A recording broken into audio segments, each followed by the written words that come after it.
In part 2 of the Legendary Legend series, Robert Horry talks about hazing back in the day in the mid-90s, his favorite shot of all time, some of his favorite teammates he's ever played with, and much, much more.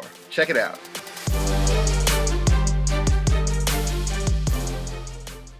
Do you have any, you remember, I think, was it 05 or 07?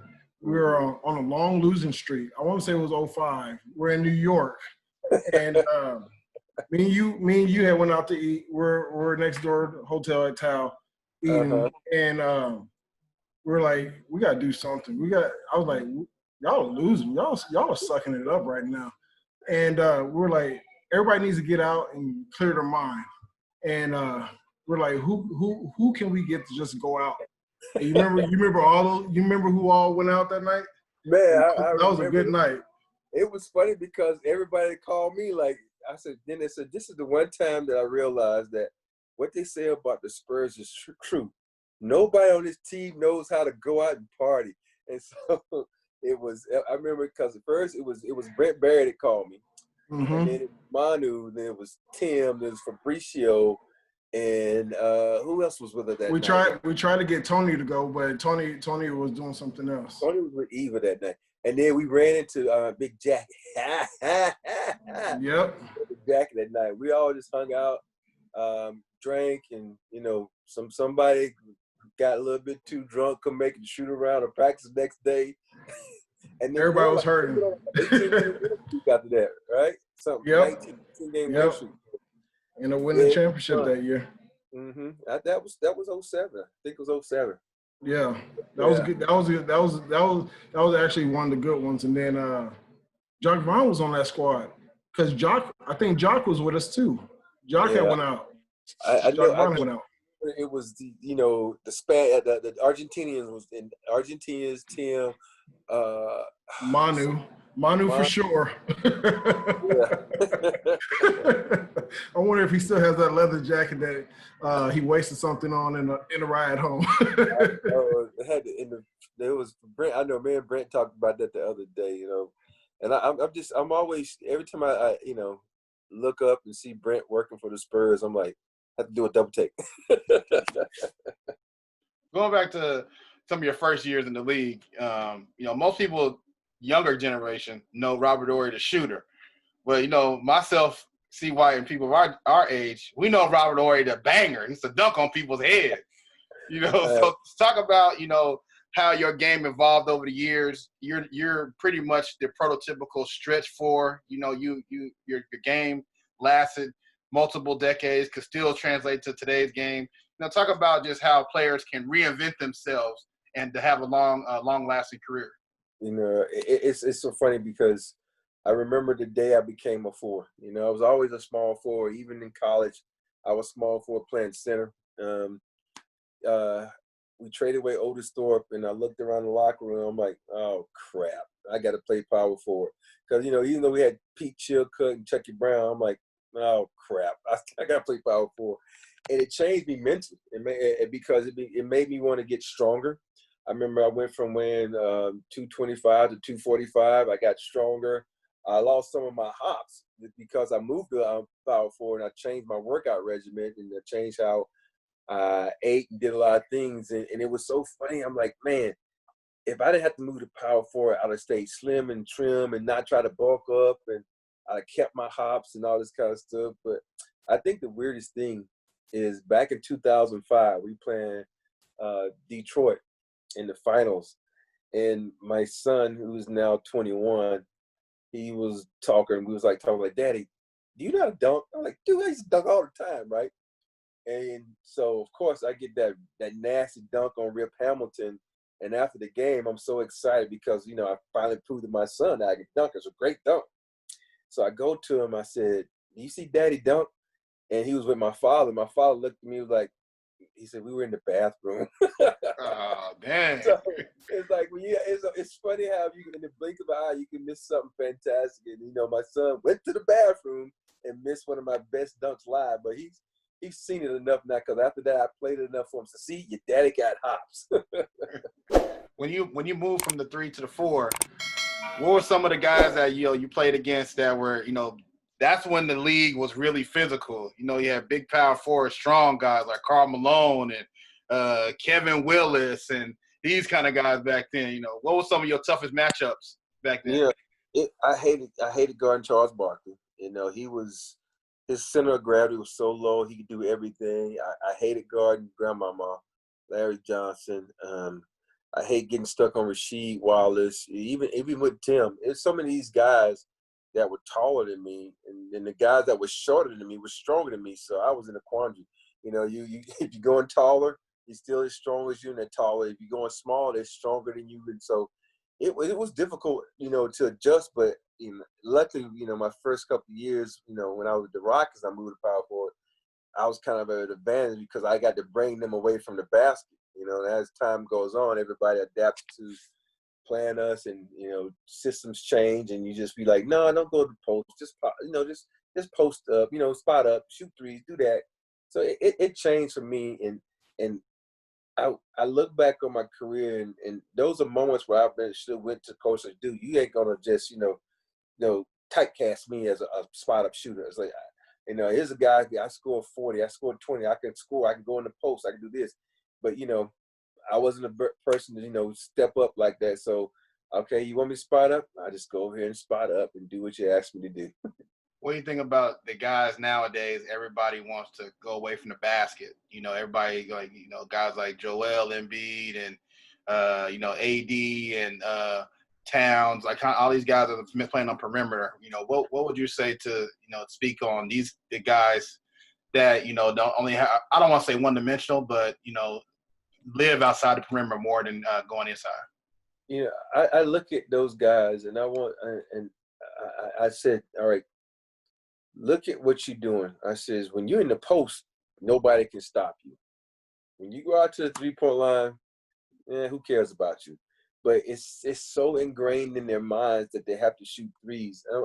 And I want you to think about this. Take a guy like Tim Duncan, Akeem Olajuwon, these guys that could shoot it from the outside, they still averaged 20-plus points. And these guys aren't averaging the points they had. And you got to think about this. The possessions were half the possessions. And they always talk about this analytical stuff. I'm like, analyticals, yeah, but do you understand these guys average 26 points on 60, 70 possessions. These guys are averaging 26 points on 120 possessions. So they get more shots, but yet I'm like, I don't understand it. I'm like, you know, maybe, you know, I guess, you know, they want to just shoot threes because chicks dig the long ball, like in baseball, you know, but I just think it's more efficient to kill someone in the post, make people, because when you're playing basketball, there's no coach, anybody that I think if a player is just killing you in the post is going to let that continue to happen. So they're going to have a double team, and that's going to make easier shots from people from the perimeter. You know, my whole thing was make the game easy, don't make the game hard on yourself. Yeah, you know, it's crazy because there ain't too many true post players anymore in the game. You know, I always said I was blessed to be around you, Tim, K-Dub. We had I even had 5-0 my first year there, and just seeing real post players work as opposed to a 5 who all he wants to do is shoot a 3. You know, that baffles me. You know, It's and I used to say art that's lost. Yeah, it is, and putting science into something where in the sports like analytics, you know, that's math to me. But you know, go out there and play. Yes. And the people that are doing these analytics in my opinion, are guys who never played basketball. They're like they found a way to be a part of the game, which I applaud. But you know, analytics don't need to be in any sport. I mean, people always talk about the analytics of a game. I says, you take out the Warriors, take out the Warriors, and show me what team with analytics has won a championship, because they live and die by the threes. You can't tell me anybody that's done that. You go back and look at, you know, when the Heat had their little run, it was inside outside. You go back and look at, you know, Dallas, even though they was a team, Dirk spent a lot of his time on the inside, you know. So And even Spurs, even though we shot a lot of threes, but we still majority post game, inside, outside. And everybody looks at, it's the new and shiny model. You think about in every sport. Think about football. Everything you want to do with the spread offense. That's what everybody's running now. All right, we got to find a way to stop it. In college football, you got to no huddle. You got to stop that. It's like, okay, this team was successful, but did they win a championship? And everybody look at, okay, well, they did it in Golden State. Well, Golden State had 3 of the most elite guys shooting it. That's why they did it. And they had a good defense too. So people don't look at the bigger picture. They just look at the success of one individual team and how they approached it and how it helped them. Like, okay, why are you going to get a guy who's going to shoot, 20% from 3, the jack up a lot of threes? That's just idiotic to me. You wouldn't send your best hitter up to the plate that's only hitting the 200 in the World Series, then you need a hit. You're not going to send a 200 guy up there. So you should send a 200 guy up to shoot a freaking 3. Hey, Rob, I got a question for you. You're around the game so much. You always hear about the next, Steph Curry. The next Steph Curry is Trae Young. The next LeBron is Zion. The list goes on and on and on. Who is a guy that has come in the last 12 or so years since you retired that you could have said, man, that's the next Robert Horry? Man, think about I could never say that for one reason. Like when I played basketball, I hated dribbling the basketball. I didn't want to. I'm a 1, 2, 3 dribble guy. I like running without the ball, slashing, cutting, taking one dribble and bouncing on somebody.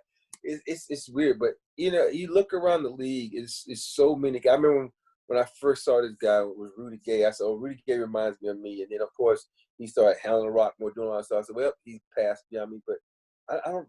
Then I looked at Kuz when he came again. Oh, Kuz is me, but I was like, I never shot the ball as much as Kuz. But if I had to pick someone, it would be Kuz. The difference is Kuz had better handles than me, but I wish I could make Kuz play defense like I could play. That's the big difference there. So, but other than that, there's no really like slim 6'9" guy because you think anybody like that, they're leaps and bounds past me, and you got other guys that are beneath me when it comes to playing both ends of the floor. Going back on your career, what teams do you think were the best? What was your best team that you played on? Because you played on some extraordinary teams. Which team stood out best to you? Minus the Phoenix Suns. Minus cup of coffee. We'll come back to that. I look at the 2001 Laker team where we beat the brakes off everybody in the finals. That team was pretty good. We were pretty much stacked from from 8 to 10 guys that could get on the court at any time. I look at the 95 team with the Rockets. I look at the 2005 team with the Spurs.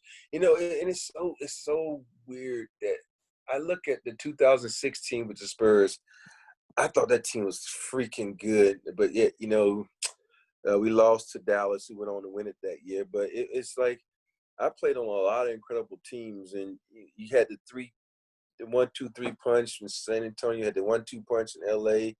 You had the big punch with Dream and Clyde in Houston. So I was very fortunate to play on a lot of good teams. But I just think that team we had with Kobe and Shaq and Rick Fox and Derek Fisher, that team was pretty damn good because Kobe was, he wasn't at his peak, but he was about a season from his peak.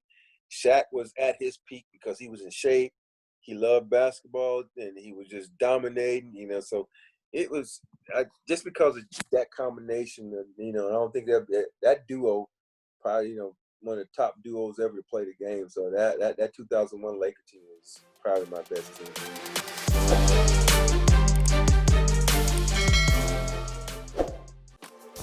The Simple Pour is a beverage concierge service specializing in creating flavorful crafted punches for all of your events and needs. From their house favorites to the custom creations, they have a beverage that's going to satisfy every taste bud you have. Certified mixologist Kevin Barber literally pours his heart into each beverage. You have the individual 12-ounce bottles, or if you want to step it up to the big boy gallon. Some of the heavy hitters on the menu include Tequila Blues with that fresh citrus, fan favorite Green Goblin, and my favorite, Henny Punch. No Referees Podcast and The Simple Pour have mixed up a new drink for you. Enjoy. 15% off your entire purchase by logging on to the website, thesimplepourhtx.com. Enter promo code NoReferees15 at the time of checkout. The Simple Pour. Simple name, extraordinary taste. Rob, I'm gonna ask you a little something, a little funny moment. You know, you're a young guy coming in with the Rockets with a bunch of veterans when you came in the league. I remember you coming in, me growing up in Dallas and in Arlington. I was a huge Rockets fan because I'm Nigerian, and I was a huge Akeem Olajuwon fan. So I remember when you came in, nobody could pronounce your name. I mean, that was the very first thing. Nobody could pronounce your name. And, you know, I just want to ask, you know, what was it like having those kind of veterans back then?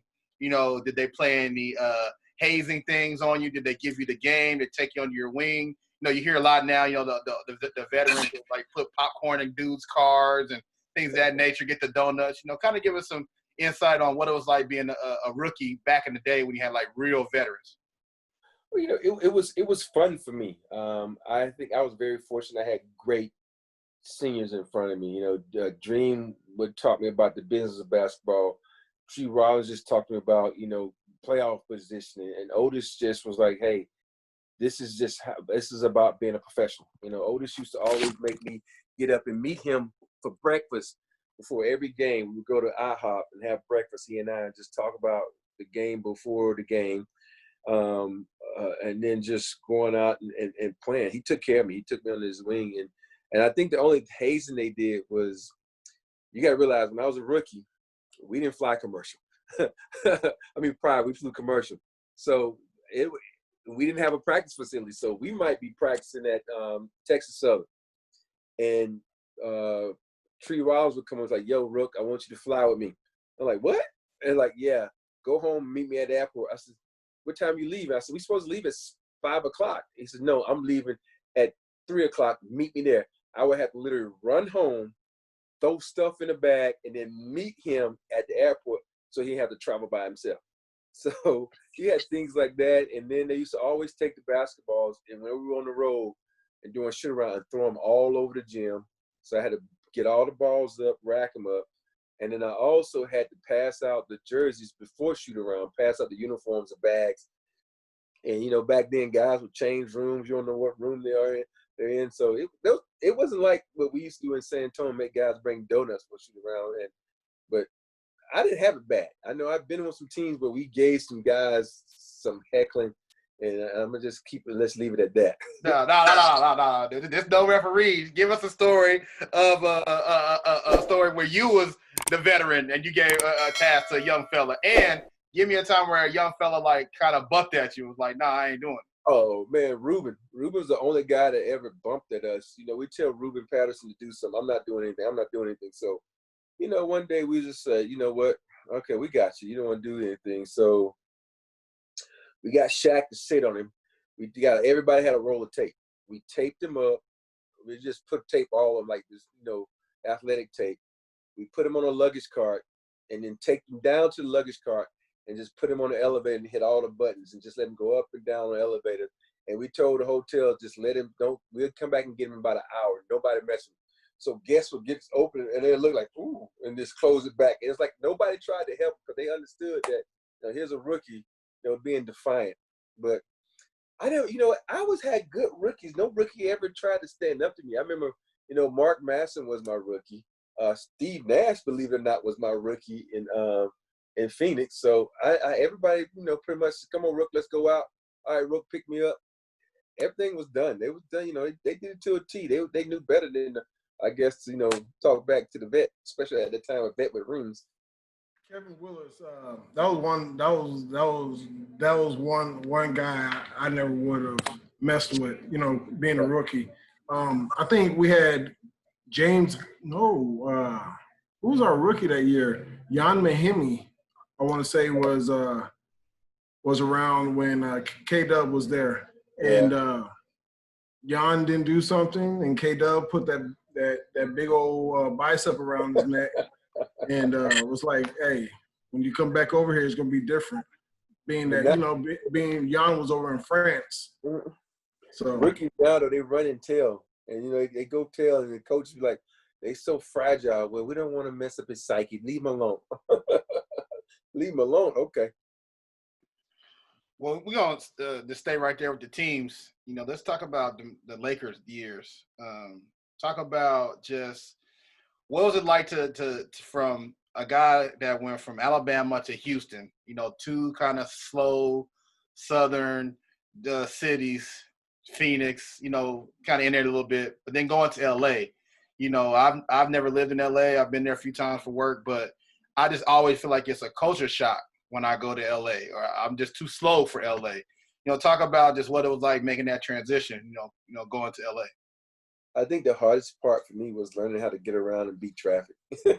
You know, after a while, you understand that when you're an athlete, you know, your life is a little bit different from, you know, most people. And the fact that we were the Lakers, we were in the spotlight, and you know, the spotlight shined on this team like no other. And playing with Shaq, playing with Kobe, even when we had Dennis Rodman and Nick Van Exel and Eddie Jones and all those guys, you know, the spotlight was always on the Lakers. So for me, I just used to just go to practice, you know, and run home. You know, my biggest thrill when I first got to LA was to come home and watch the news, because like every day there was some type of chase, some type of shootout. I don't know if you remember this.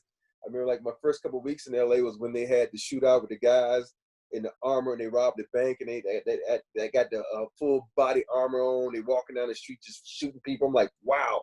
It's like I used to run home just to watch the news, but the thing that people don't understand, you know, they think because you have the money, you playing this elaborate sport that it's easy just to pack up and go to another city. It's not, because you have to find a place to live. You got to like the teammates you playing with. You got to find a place for your school, for your kids. You got to find a barbershop. You got these little things like that people don't understand. You got to find a place to, you know, back then most guys, you know, nobody had chefs back then. You know, you had to find a place that, you know, that could, you know, get you the right food if you wasn't cooking. So it's a lot of things that come into play. And being in LA, it made it a little bit easier for that, because everybody was so conscious about eating healthy and doing stuff like that. But still, though, big city, got to get around. And when you talk about temptations, there's no temptations in any other place like LA. LA is one of the top places for temptation as far as, like, you know, how they said sex, money, and drugs, those three things. So you have to be very, very leery of it. All right, we're going to get some of this behind-the-scenes stuff, as much as you can tell, because we know it's an unwritten rule. There's something that you see that you can't say. You know, Yeah. give us a story from behind the scenes, your first year in L.A. I asked you that because I interviewed Samaki Walker a couple months ago. And he talked about making that transition from the Spurs, Dallas, to L.A. It's just the spotlight's on you so much, you can't really – loved it. Samaki was shades everywhere he went. He loved it. So just talk about just that, like you said, being a Laker, you know what I'm saying? Like you get the red carpet treatment everywhere, you know, the premieres and free meals. Just talk about some of the stuff that, like, the benefits of being a Laker as opposed to then being a Clipper. You know, for me, you know, I think the biggest thrill for me was just one night I got a phone call, and it was from Jack Nicholson invited me to a party at his house. I'm like, first of all, how did you get my number? You know, knowing the fact that if I was just some Joe Schmo, he wouldn't have invited me to a party. You know, I got a phone call from Selma Hayek one time. You know, you get all these phone calls from people just to say congratulations, they appreciate what you do. And for me, in the Selma Hayek call, she invited me to the premiere of her movie, Frida. And I'm just thinking, okay, I've never met this person in my life. I guess she just invited me. And when I get there, she runs over to me, hugs me, and she's like, you have to sit next to me. I'm like, okay. I'm like, this is like one of the biggest thrills. Like, at the time, she was dating Edward Norton. I'm like, boy, I'm about to knock Edward Norton on, throw you over my shoulder and kidnap you, girl. You know, that's when she had just did Dust to Dawn, and she was looking all sexy. And so you have the situation that. Then you have the ugly situations where, you know, people trying to get a come up. I remember at the car wash one time, and I get a call from Mitch Kupchak, who's the GM. He's like, where are you? I says, and my first mind is on being traded. He's like, I said, you need to come in right now. I said, okay. I go in, and he says, this girl is suing you for sexual harassment. I'm like, what girl? She said that, you know, you were at a club, you know, and see why I tell you, I don't smoke weed, never have. I'm a big component of, you know, saying no to drugs. She said that I was at the bar snorting cocaine, and I made her drop down to her knees and do you know what? And I'm like, what? I'm like, are you serious? I thought it was like, okay, this is a practical joke, right? You messing with me. And so literally I'm on the phone with her lawyer. I'm like, are you kidding me right now? I said, I don't even know who you are. Come to find out, it was a girl that was at a club, and she was trying to talk to me, and I won't pay her no attention. But yeah, she tried to sue me for sexual harassment. I was like, look, I said, I'll take a polygraph. You can do a drug test right now. All that'll prove that she's telling a lie. And, come to find out, of course, she was lying, and she did this to a couple of different athletes, trying to find an athlete would just say, you know what, go away, here's some money, go away. And I said, I'm not giving you money because I know I'm innocent. Don't even know you. So you have situations like that where you have to be careful and understand that there are people out there just trying to get a come up because they know who you are and they know you have money. Tell us about the shot, the Lakers shot. What is this about? Oh man, it's so many shots in my career. You experience a couple when you're on the sideline, but everybody always talks about the shot against the Sacramento Kings, and because the Kings thought it was their year. They were battling. They thought they had the best record in basketball, and they came across us in our building. Everybody wants to talk about the controversies. This series is probably one of the most controversial series of all time because they want to talk about, I think that what's the ref that is in jail talks about him cheating. I'm like, if you go back and look at the series, there were bad calls on both sides. I'm like, just because you think C-Webb can't get in foul trouble, you think Shaq, these guys, they do foul. They do things to get them in foul trouble, not because, and it's not just in the playoffs, in the regular season, it's at any moment. So people are like, oh, there's so many discrepancies in this game. They shot more free throws. I said, yeah, because they foul. I'm like, this ain't the Utah Jazz who can get away with fouling and not going to the free throw line. But, the shot was probably one of the most memorable moments in my career. I have a bunch. And for me to be able to, hit it at home in a Laker uniform at the time, I grew up a Laker fan, grew up a big Magic Johnson fan. And to do it on that stage and to have everybody in LA love me for one shot, and a lot of basketball people that love me for that shot, it's very satisfying. It's really satisfying when I go to Vegas because I was running to somebody who was pay for my dinner or my drinks because they tell me that shot made them a lot of money. My mom loves you. My daughters love you. And it was crazy because my mom's a huge Laker fan. She's been a Laker fan from the time. And it was always, it was one game that I always say you can come to, and that would be the Laker game. And so, it's crazy because my mom remembers that shot. Even though you had a lot of big shots, like you said, I especially remember the one in Detroit. And, I got a picture of that one still, but that Laker shot stands out still to this day. Yeah, it's because it's the Lakers, one of the most iconic sports franchises in the world.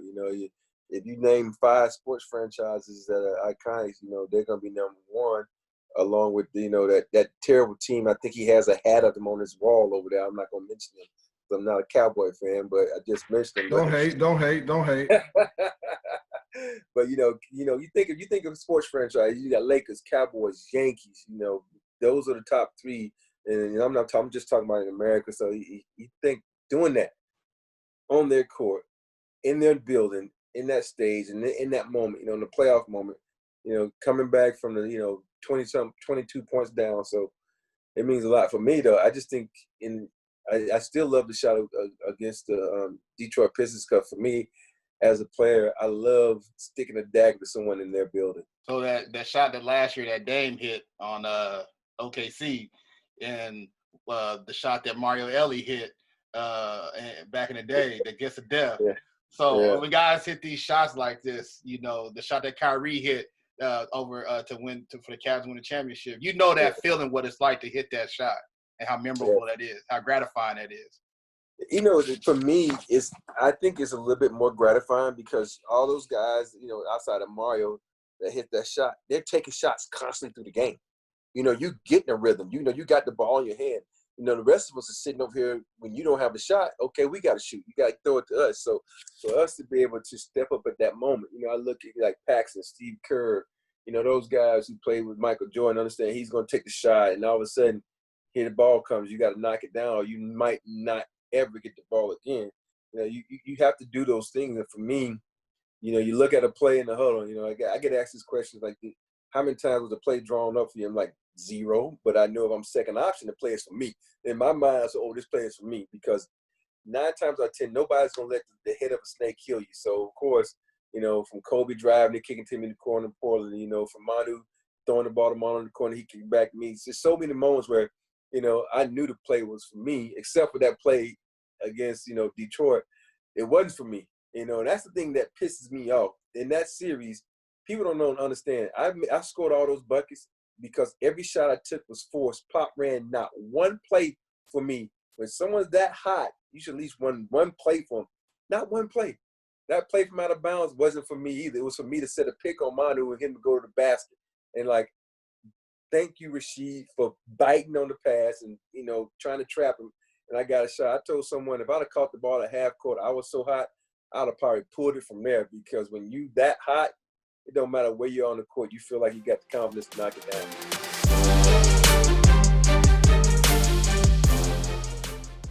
Thanks for checking out part 2 of the Robert Horry Legendary Legend series. He talked about some cool stories from the time that he had to switch positions from playing small forward to power forward, what to look for in today's game, and some of his favorite teammates he ever played with. Stay tuned for part 3 of the Legendary Legend series with Robert Horry, where he talks about all 3 of the Hall of Fame coaches he's played for, Rudy T, Greg Popovich, and Phil Jackson. He talked about some of his favorite shooters of all time. And he talked about how to keep your body healthy to prolong your career over an extended period of time. Till next time, peace. Thanks for listening to another episode of the No Referees Podcast. Don't forget to hit the subscribe button wherever you're listening to this show, and rate and review us on Apple Podcasts. And don't forget to follow us on social media at No Referees Pod. Till the next episode, we out.